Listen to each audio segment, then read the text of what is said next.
ప్రముఖ న్యాయవాది, ఆయన ఎవరో కాదు, రోనాల్డ్ రాజు గారు, సీనియర్ మోస్ట్ అడ్వకేట్. ఈ రోజున జీకే డిజిటల్ న్యూస్ కెమెరాకి వచ్చినందుకు మరి ఒకసారి ఆయనకి ధన్యవాదాలు తెలియజేసుకుంటున్నాం.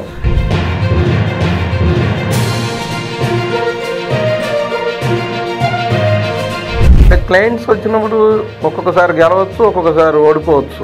మరి అలాంటి సందర్భంలో మీకు ఏమి మనసుకి సంబంధించి ఫీలింగ్స్ ఉంటాయి కదా? అంటే కేసెస్ నెగ్గటం ఓడిపోవడం అనేది that depends upon the facts of the each case. ఇందులోనే సహజంగా ఎవరన్నా మీ దగ్గరకు వచ్చారంటే ఒక ఆశ్రయం కోసం వస్తారు. అంటే మీ దగ్గరకు వచ్చారు కాబట్టి మిమ్మల్ని ఆశ్రయం కోరారు కాబట్టి మీరు ఇక్కడే తుంచేస్తే మరి ఎలా వాళ్ళ పరిస్థితి?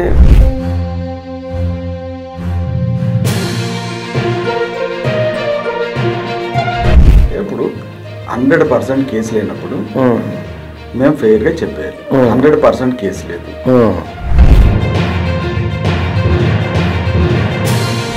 ఇప్పుడు లోక్ అదాలత్లు బాగా ఎంకరేజ్ చేస్తున్నారు. ప్రతిదాన్ని లోక్ అదాలత్లో పరిష్కరించుకోండి, అవార్డు తీసుకోండి అని చెప్తున్నారు.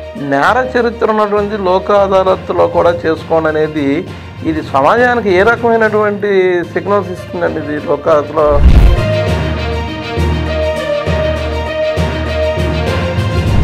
ఎందుకు ఎంకరేజ్ చేస్తున్నారంటే మన సిస్టమ్ ఉన్న వాల్యూమ్ ఆఫ్ ది లిటిగేషన్ కి సరిపడా లేదు.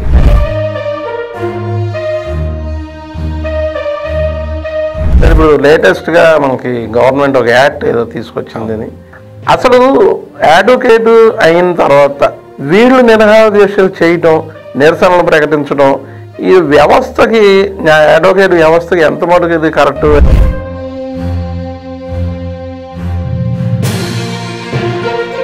మీకు ప్రాబ్లం వస్తే మీరు రోడ్డు మీద ధర్నాలు చేస్తున్నారు. సమంజసమా? అది సమంజసం కాదు.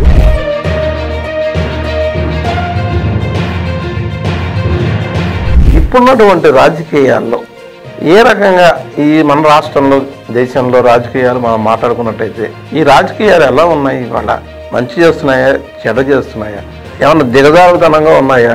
ఎలా ఉన్నాయి ఒకప్పుడు రాజకీయాలకి ఇప్పుడు రాజకీయాలకి తేడా? ఇప్పుడు రాజకీయాలకి అసలు వాల్యూస్ లేవు, మారల్స్ లేవు.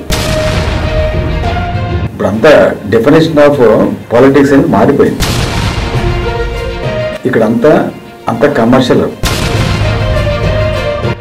How to grab the power, how to grab the money.